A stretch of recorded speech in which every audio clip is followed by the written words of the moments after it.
بر صغیر میں اس تحریک احیاء دین کے مؤسس اولین اور داعی اول کی حیثیت مولانا ابوالکلام آزاد مرحوم کو حاصل ہے، جنہوں نے اس صدی کے بالکل اوائل میں الہلال اور البلاغ کے ذریعے حکومت الہیہ کے قیام اور اس کے لیے ایک حزب اللہ کی تاسیس کی پرزور دعوت پیش کی۔ مولانا کے مخصوص طرز نگارش اور انداز خطابت نے خصوصاً تحریک خلافت کے دوران میں ان کی شہرت کو بر صغیر بلکہ بر عظیم کے طول و عرض میں پھیلایا، اور ان کی دعوت نے لاکھوں مسلمانوں کے دلوں کو مسخر کر لیا۔ لیکن اس کے بعد خدا ہی بہتر جانتا ہے کہ کس سبب سے انہوں نے اس عظیم مشن کو خیر بات کہہ کر انڈین نیشنل کانگریس میں شمولیت اختیار کر لی، اور باقی پوری زندگی پوری یکسوئی اور کمال مستقل مزاجی کے ساتھ ہندوستان کی نیشنلسٹ سیاست کی نظر کر لی۔ میں یہ کہا کرتا ہوں کہ ان کا معاملہ وہی ہے جو نعیم صدیقی صاحب کا وہ ایک شعر تو میں نے کوٹ کیا ہے نا، نام لیے بغیر، ہے ایک ہی جذبہ کہیں واضح کہیں مبہم، ہے ایک ہی نغمہ کہیں اونچا کہیں مدھم۔ یہ ان تمام تحریکوں کے بارے میں ایک نظم انہوں نے لکھی تھی۔ یہ وہ دور ہے جب کہ میں طالب علم تھا، وہ دور جو ہے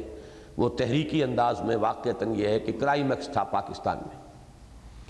دوسرا ان کا شعر ہے کہ یہ سور پھونک کے تم سو گئے کہاں آخر، قرارداد مقاصد پر انہوں نے کہا تھا کہ یہ سور پھونک کے تم سو گئے کہاں آخر، اس لیے کہ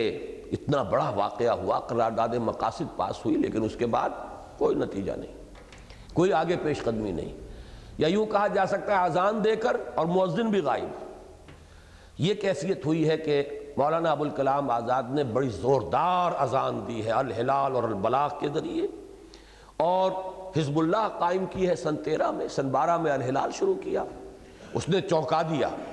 یہاں تک کہ حضرت شیخ الہند رحمۃ اللہ علیہ نے یہ فرمایا کہ اس نوجوان نے ہمیں ہمارا بھولا ہوا سبق یاد دلا دیا، قرآن کی طرف متوجہ کر دیا ہمیں، ورنہ علماء کی توجہ قرآن کی طرف نہیں تھی۔ وہ تو اپنے فقہی مسائل میں اور اپنے حدیث کے درس میں، اصل اہمیت تو جو ہے دارالعلوموں میں وہ دور حدیث کو حاصل ہے، وہ ہے آخری شے۔ قرآن مجید تو ابتدائی مراحل میں کچھ پڑھا دیا جاتا ہے، جلالین پوری، باقی یہ کہ کچھ بیضاوی کا تھوڑا سا حصہ، پورا پارا بھی نہیں، باقی یہ ہے کہ سارا زور فقہ پر ہے اور یا پھر حدیث پر ہے۔